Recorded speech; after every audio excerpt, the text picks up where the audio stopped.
Hi friends, Jisha ബ്ലോഗ്സിലേക്ക് എല്ലാ കൂട്ടുകാർക്കും സ്വാഗതം ചെയ്യുന്നു. എന്നെ സപ്പോർട്ട് ചെയ്യുന്നതിന് ഞാൻ നന്ദി പറയുന്നു. വീണ്ടും സപ്പോർട്ട് ചെയ്യണം. ഇന്ന് നമ്മളൊരു പപ്പടവടയാണ് ഈസി ആയിട്ട് ഉണ്ടാക്കുന്നത്. വീട്ടിൽ എൻ്റെ ഒരു അമ്മയാണ് ഉണ്ടാക്കുന്നത് കേട്ടോ. അപ്പോൾ നമുക്കതിന് വേണ്ടത് അരിപ്പൊടി നമുക്ക് 1 കിലോ ചേർക്കണം. പിന്നെ അതിനോടൊപ്പം തന്നെ നമുക്ക് ഒരു 1/2 കിലോ നമുക്ക് കടലമാവ് ചേർത്ത് കൊടുക്കണം കേട്ടോ. നന്നായിട്ടത് മിക്സ് ചെയ്യണം മാവ്. അപ്പോൾ അതിൻ്റെ കൂട്ടത്തിൽ നമുക്ക് മുളക് പൊടി 5 ടേബിൾ സ്പൂൺ നമുക്ക് ഇട്ട് കൊടുക്കാം കേട്ടോ. 5 ടേബിൾ സ്പൂൺ നോക്കിയിടണേ. പിന്നെ നമുക്ക് അതിൻ്റെ ഒപ്പം നമുക്ക് ചേർക്കേണ്ടത് എള്ളാണ് നമുക്ക് ചേർക്കേണ്ടത് കേട്ടോ. അടുത്തത് നമുക്ക് എള്ള് ഒരു 25 ഗ്രാം നമുക്ക് എള്ള് ചേർക്കണം കേട്ടോ.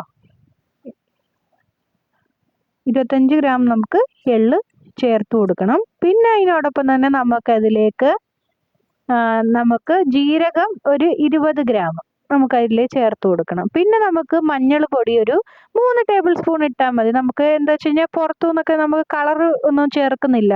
അപ്പോൾ നാച്ചുറലായിട്ട് നമ്മുടെ വീട്ടിൽ തന്നെ ഉണക്കി പൊടിച്ച മഞ്ഞളാണ് നമുക്ക് ഇതിൽ ചേർക്കേണ്ടത്. അപ്പോൾ അതൊരു നാച്ചുറൽ ഒരു മഞ്ഞ കളർ കിട്ടുമല്ലോ. നമുക്ക് ഈ പുറത്തൊക്കെ പോയി കളർ ചേർത്തുള്ളത് വാങ്ങി കഴിക്കുന്നതിനേക്കാളും നല്ലതാണ് വീട്ടിൽ നമ്മുടെ കുട്ടികൾക്കാണെങ്കിലും നമുക്കാണെങ്കിലും കഴിക്കുന്നത്. പിന്നെ നമുക്കതിലേക്ക് ആവശ്യമായിട്ടുള്ള ഒരു തരിയുള്ള ഒരു ഉപ്പിട്ടാൽ മതി. എന്താ വെച്ചാൽ ഉപ്പ് അധികം ഇടാൻ പാടില്ല. എന്താ വെച്ച് കഴിഞ്ഞാൽ പപ്പടത്തിന് ഓൾറെഡി നമുക്ക് ഇതുണ്ടല്ലോ, ഉപ്പുണ്ടല്ലോ, അതുകൊണ്ടാണ്. അടുത്തത് നമുക്ക് കുറച്ച് കായം എടുത്തിട്ട്, നമുക്ക് കായമില്ലേ, നമ്മൾ പൊടിയല്ല ചേർക്കേണ്ടത്, നമുക്ക് നല്ല കായം കിട്ടും. നല്ല കമ്പനിയുടെ കായം വാങ്ങിച്ചിട്ട് നമുക്കത് വെള്ളത്തിലിട്ട് അലിയിച്ചിട്ട് ആ വെള്ളം നമുക്ക് ഈ കടലമാവും ഇതിലേക്കൊന്ന് നമ്മൾ പപ്പടവട ഉണ്ടാക്കുന്ന പൊടിയിലേക്ക് നമുക്കൊന്ന് ചേർത്ത് കൊടുക്കുക. ആ വെള്ളം നമുക്കൊന്ന് ഒഴിച്ച് നന്നായിട്ട് ഒന്ന് മിക്സ് ചെയ്ത് കൊടുക്കണം. ഓക്കെ, നമുക്കത് ഒഴിച്ചു കൊടുക്കാം കേട്ടോ. അപ്പോൾ അത് നമുക്ക് നന്നായിട്ട് അതിൽ ഇതൊക്കെ ഇതാക്കിയിട്ട് നമുക്കത് ഒഴിച്ചു കൊടുക്കാം കേട്ടോ. ഒഴിച്ചു കൊടുത്തിട്ട് നമുക്കത് നമ്മുടെ ഈ എന്തിനു പറയുന്നത്, നമ്മുടെ ഈ ദോശമാവ്, പിന്നെ നമ്മളുടെ നമ്മൾ ഈ കടയിലൊക്കെ ഈ ബജിയൊക്കെ ഉണ്ടാക്കൂല, ആ ഒരു മാവിൻ്റെ കൺസിസ്റ്റൻസിയിൽ നമുക്കതൊന്ന് കുഴച്ചെടുക്കുക കേട്ടോ. അധികം വെള്ളം ഒഴിക്കില്ല കേട്ടോ. നമുക്കത് ജസ്റ്റ് നമുക്കത് എടുക്കാനുള്ള പാകത്തിന് വേണ്ടി നമ്മൾ ചെയ്യുക.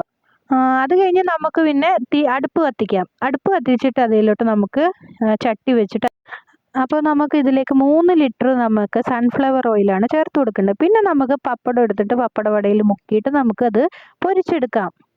കണ്ടോ, ഈ ഒരു പരുവ് ആകുമ്പോഴത്തേനും നമുക്കത് പൊങ്ങി വരും. കണ്ടോ, നല്ലതായിട്ട് ഇതായിട്ട് നമുക്കത് മുക്കി എടുത്ത് അടുത്ത പപ്പടവടയും കൂടെ നമുക്കിട്ട് കൊടുക്കുക. അപ്പോൾ ഇത് നമുക്ക് 4 മണി പലഹാരമായിട്ടോ രാവിലെ ബ്രേക്ക്ഫാസ്റ്റ് ആയിട്ടോ ഒക്കെ നമുക്ക് ഇഷ്ടമുള്ള സമയത്തൊക്കെ നമുക്കിത് കുട്ടികൾക്കും കൊടുക്കാം, നമുക്കും കഴിക്കുകയും ചെയ്യാം കേട്ടോ. കുട്ടികളൊക്കെ ഈ സ്കൂളിൽ നിന്നൊക്കെ വരുമ്പോൾ നമ്മൾ ഈ കടയിൽ നിന്ന് ഓരോ സാധനങ്ങൾ വാങ്ങിച്ചു കൊടുക്കുന്നതിനെക്കാട്ടിലും നമുക്ക് ഹോം മെയ്ഡായിട്ട് വീട്ടിൽ എളുപ്പത്തിൽ തയ്യാറാക്കി നമുക്ക് കുട്ടികൾക്കൊക്കെ കൊടുക്കാം. അപ്പോൾ ഇതിങ്ങനെ ഇതായി വരുമ്പോഴത്തേനും നമുക്കതെടുത്ത് അടുത്തടുത്ത് നമുക്ക് മുക്കി ഇട്ട് കൊടുത്തുകൊണ്ടിരിക്കാം. അപ്പോൾ നമ്മുടെ എളുപ്പത്തിൽ നമ്മുടെ പപ്പടവട റെഡിയായി. എല്ലാവരും ലൈക്ക് ചെയ്യുക, ഷെയർ ചെയ്യുക.